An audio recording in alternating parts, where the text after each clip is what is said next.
नाज़रीन अस्सलामु अलैकुम वरहमतुल्लाहि वबरकातुहू। सीधी बात की ताज़ा तरीन प्राइम टाइम में आप लोगों का इस्तकबाल है। मैं अंसार अजीज़ नदवी।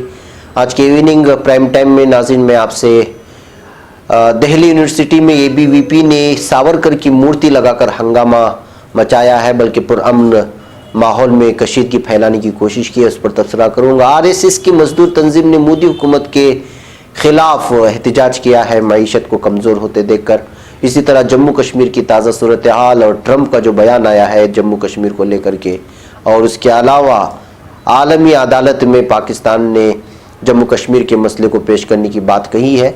इन सारी चीज़ों पर मैं तफसीलात से रोशनी डालूंगा और तबसरा करूंगा। उससे पहले आप लोगों से दरख्वास्त है कि जिन लोगों ने हमारे चैनल को सब्सक्राइब नहीं किया कर ले, और इन वीडियोज़ को और इन लिंक्स को दूर तक अपने दोस्तों अहबाब में पहुँचाने की ज़रूर कोशिश करें। बैकैफ नाज़रीन, चलिए बात करते हैं दिल्ली यूनिवर्सिटी की। दिल्ली यूनिवर्सिटी में 20 अगस्त को एक त्रिमूर्ति लगाई गई है, जिसको लेकर काफ़ी हंगामा हो रहा है। ये त्रिमूर्ति सुभाष चंद्र बोस, भगत सिंह और सावरकर की है। स्टूडेंट यूनियन इलेक्शन से कबल ये त्रिमूर्ति ABVP के लोगों ने नॉर्थ कैंपस वाक़ आर्ट फैकल्टी के दरवाजे पर लगाई है, और जराये के मुताबिक इसके लिए उन्होंने इजाज़त भी नहीं ली। एक साथ सुभाष चंद्र बोस, भगत सिंह और सावरकर की मूर्ति लगाए जाने से तलबा तंजीम NSUI और AISA काफ़ी बरहम है। ABVP की क़यादत वाले तलबा यूनियन के सदर शक्ति सिंह ने इस सिलसिले में मीडिया को बताया कि उन्होंने कई बार यूनिवर्सिटी इंतजामिया से मूर्ति नस्ब करने की इजाज़त लेने के लिए राब्ता करने की कोशिश की, लेकिन कोई जवाब नहीं मिला। शक्ति सिंह ने यह भी बताया कि मूर्ति नस्ब करने की इजाज़त के लिए हमने गुज़िश्ता साल नवंबर में इंतजामिया से राब्ता किया था, लेकिन उन्होंने कोई तवज्जो नहीं दी। मैंने दोबारा 9 अगस्त को मंजूरी के लिए दरख्वास्त दी, लेकिन फिर कोई जवाब नहीं मिला। इनकी खामोशी की वजह से हम ये कदम उठाने को मजबूर हुए। तलबा यूनियन के सदर ने कहा कि अगर इंतजामिया मूर्ति को हटाने की कोशिश करता है तो हम उसकी सख्त मुखालिफत करेंगे। इस पूरे मामले पर NSUI की दिल्ली यूनिट के सरबराह अक्षय लाकरा ने ABVP के इस कदम की सख्त तनकीद करते हुए कहा है कि आप सावरकर को भगत सिंह और सुभाष चंद्र बोस के साथ नहीं रख सकते। अगर मुजस्समे 24 घंटे के अंदर नहीं हटाए गए तो हम एहतिजाजी मुजाहिरा करेंगे। NSUI ने अपने ट्विटर हैंडल से भी इस सिलसिले में ट्वीट किया और भगत सिंह और सुभाष चंद्र बोस के साथ सावरकर की मूर्ति नाकाबिले बर्दाश्त है। ट्वीट के साथ उन्होंने गद्दार सावरकर हैशटैग का भी इस्तेमाल किया। AISA की दिल्ली यूनिट की सदर कुलप्रीत कौर ने NSUI दिल्ली यूनिट के सदर अक्षय लाकरा के बयान की हिमायत की है। कौर का कहना है कि भगत सिंह और सुभाष चंद्र बोस की आड़ में वो सावरकर के नजरियात को मंजूरी देने की कोशिश कर रहे हैं। ये नाकाबिले कबूल है। जिस जगह पर उन्होंने मूर्तियां लगाई है वो निजी मिल्कियत नहीं है, बल्कि आवामी मकाम है। काबिल जिक्र है कि जिस जगह त्रिमूर्ति लगाई गई है वो शिमाली दिल्ली म्यूनसिपल कॉरपोरेशन के हल्के इख्तियार में आता है। इस पूरे मामले में फिलहाल यूनिवर्सिटी की जानिब से कोई रद्द अमल सामने नहीं आया। गौरतलब यह भी है कि दिल्ली यूनिवर्सिटी तलबा यूनियन के इंतखाब आइंदा महीने होने हैं। तारीखों का ऐलान भी हो चुका है।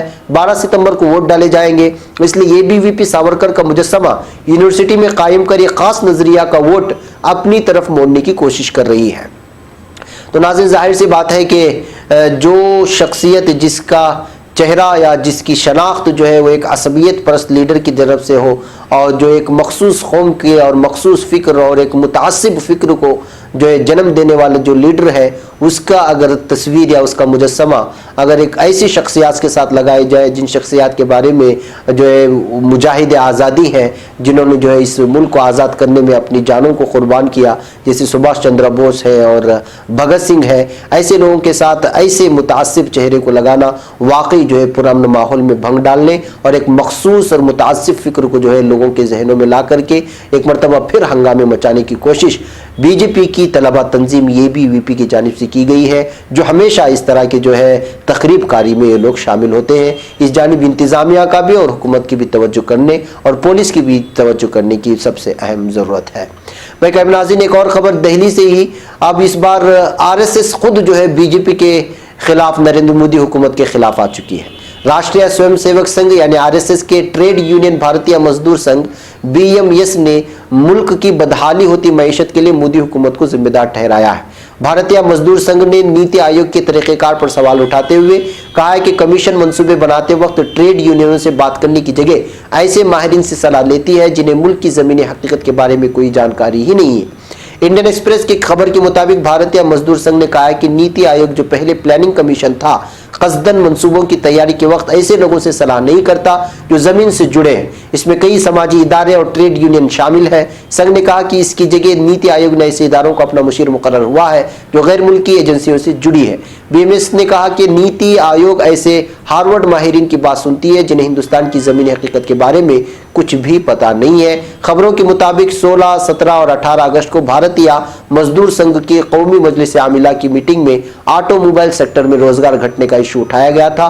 फिर उसके बाद मीटिंग में हुकूमत की मईशत और मजदूरों की हालत बेहतर करने की अपील की गई थी। फिर ये एहतजाज नरेंद्र मोदी हुकूमत के खिलाफ किया गया।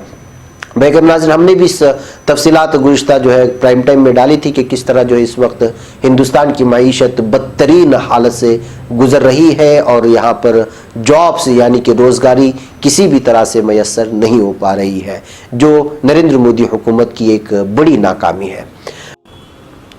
मुअज़्ज़ज़ व मुकर्रम सीधी बात के नाज़रीन, सीधी बात के इश्तिहारी मेंबरशिप कार्ड से जुड़िए और अपने कारोबार समेत अपने तालीमी व दीगर इदारों को मजबूत कीजिए।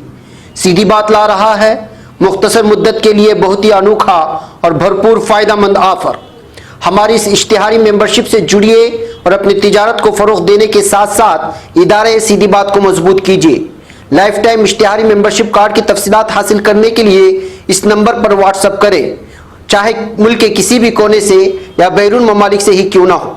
नंबर है 9663027449। नाज़रीन, अब बात करते हैं जम्मू कश्मीर की। जम्मू कश्मीर के बारामूला जिले में मंगल की शब जंगजुओं से तसादुम में रियासती पुलिस का एक एसपी और शहीद हो गया है और एक दीगर पुलिस एहलकार जख्मी हो गया। रियासत को खुसूसी दर्जा देने वाली दफा 370 को खत्म करने के बाद रियासत में पहला तसादुम है। सिक्योरिटी फोर्सेस ने तसादुम के दौरान एक जंगजू भी मार गिराया जिसकी शनाख्त की जा रही है। पुलिस ने बताया कि शहीद पुलिस एहलकार का नाम बिलाल था।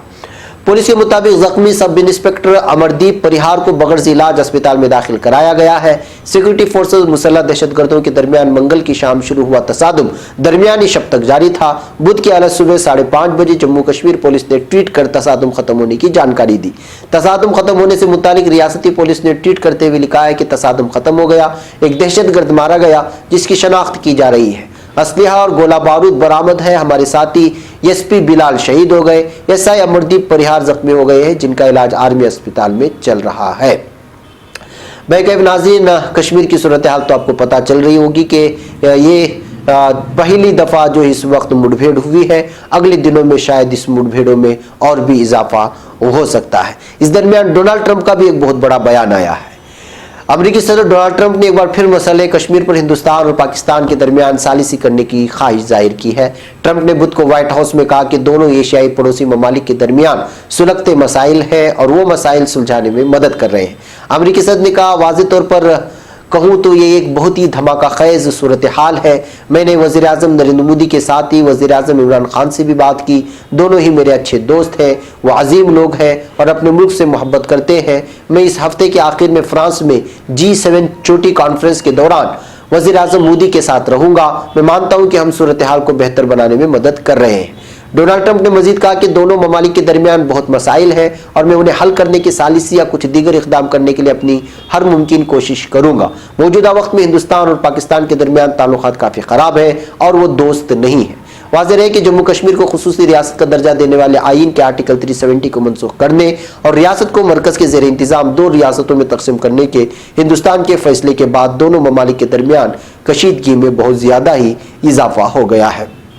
नाज़रीन, इस दरमियान में लफ्ज़ हिंदू और मुस्लिम का भी इस्तेमाल करते हुए देखे गए ट्रंप और इस मामले को हिंदू मुस्लिम से भी जोड़ने की कोशिश की गई है और ये जाहिर करने की कोशिश की गई है। अब उनके ज़बान का इशारा, इस मफ़हूम का इशारा वो पूरे हिंदुस्तान के बारे में कह रहे थे या सिर्फ कश्मीर को लेकर के कह रहे थे, ये भी कहना मुश्किल है क्योंकि हिंदू मुस्लिम के दरमियान के तफरीक़े को भी उन्होंने इस बयान में जाहिर करने की कोशिश की थी, जो वाकई में बहुत ही अफसोसनाक बात है। नाज़रीन, अब अमेरिका की बात तो हो ही रही है, दूसरी जानिब इस वक्त पाकिस्तान ये कोशिश कर रहा है कि इस मामले को आलमी अदालत में उठाए। जी हाँ, अक़वाम मुत्तहिदा की सलामती कौंसिल में भी पाकिस्तान ने अपनी बात रखी थी। अब पाकिस्तान ने कहा है कि वह कश्मीर मसले को अब आलमी अदालत यानी इंसाफ ICJ में ले जाएगा। हिंदुस्तान के 5 अगस्त को जम्मू कश्मीर की खुसूसी रियासत का दर्जा मनसूख करने और उसका 2 हिस्सों में तकसीम करके लद्दाख और जम्मू कश्मीर के तौर पर 2 मरकज के जेर इंतजाम रियासतें बनाने से पाकिस्तान पूरी तरह गुस्से में है। वज़ीर आज़म इमरान खान के मुशीर बराए इत्तलाआत फिरदौस आशिक आवान ने मंगल को कहा था कि कश्मीर के मसले को पाकिस्तान दुनिया के हर प्लेटफॉर्म पर उठाएगा। ICJ में कश्मीर मसले को ले जाने की वज़ीर खारिजा शाह महमूद कुरैशी ने मंगल को तस्दीक की है। उन्होंने एक प्राइवेट टेलीविजन चैनल से बातचीत में कहा कि फैसला तमाम कानूनी उमूर पर तबादले ख्याल के बाद लिया गया है। वज़ीर खारिजा ने कहा कि वज़ारत कानून इस पर काम कर रही है और जल्द ही तफसीलात को आम किया जाएगा। शाह महमूद कुरैशी ने कहा कि पाकिस्तान के पास हिंदुस्तान के खिलाफ मजबूत कानूनी मामला है। इधर डॉक्टर आवान ने कहा वज़ीर आज़म की सदारत में काबीना की मीटिंग हुई और उसमें ICJ में कश्मीर मसले को ले जाने के लिए इमरान खान ने मंजूरी दे दी। बहरकैफ नाज़रीन, कश्मीर का यह मामला इस वक्त दिन ब दिन आगे बढ़ता ही जा रहा है और उधर लाइन ऑफ कंट्रोल में भी जो है झड़पों की खबरें आ रही है, मुठभेड़ों की खबरें आ रही है, जवानों की शहीदों की खबरें आ रही हैं। लेकिन जहां पर इंटरनेशनल मीडिया में कुछ तस्वीरें कश्मीर को लेकर के सामने आ जाती हैं कि वहां पर भी अब भी हालात सही नहीं हुए, वहां पे सारी तरह जो है एक दूसरे से मिलने जुलने के, एक दूसरे से कांटेक्ट करने की सारी सहूलियात इस वक्त मादूम कर दी गई हैं। हर तरह की इंटरनेट मोबाइल पर पाबंदी आयद कर दी गई है और जगह जगह पर झड़पों की भी खबरें आ रही है, एहतजाजात की खबरें आ रही है। और इस तरह से जो है एक मरतबा फिर कश्मीर में इस वक्त जो सूरत हाल बनी है वो अभी भी संगीन और तशवीशनाक बताई जा रही है। और जो लोग कश्मीरी इस वक्त दुबई, सऊदी और कतर, मस्कत और दीगर यानी बैरून ममालिक में बरसर रोजगार है, वो अपने अहल खाना को लेकर के बहुत ही ज़्यादा परेशान है कि उनको वहाँ से राब्ते करने की किसी भी तरह की सहूलियात मैसर नहीं हो रहे हैं। जिंदा है, मर गए हैं, क्या है कुछ पता नहीं चल रहा है। बहुत सारे शादी तकारीब इस वक्त जो है कैंसिल कर दिए गए हैं, यानी कि जो नॉर्मल ज़िंदगी थी वो पूरी तरह मुतासिर हो गई है। और हर कोई जो है कश्मीर के मामले को लेकर के, और स्कूल तो खुले हुए हैं लेकिन कॉलेज वगैरह, लेकिन तलबा वहाँ पर जो है अपनी जान की फिक्र करते हुए और एहतिजाजात को मद्देनज़र रखते हुए कि कब क्या हो जाए पता नहीं, इस वजह से वालिदैन अपने बच्चों को स्कूल भेजने या कॉलेज भेजने से भी गुरेज कर रहे हैं। इस तरह की वहाँ की ज़मीनी खबरें मौसूल हो रही हैं। बहरकैफ नाज़रीन, आज के प्राइम टाइम में इतना ही। इंशाल्लाह कल फिर आपसे मुलाकात होगी कुछ और खबरों के तबसरे के साथ। इन वीडियोस को दूसरों तक पहुंचाने में हमारी ज़रूर मदद करें। अस्सलामु अलैकुम रहमतुल्लाहि व बरकातहू।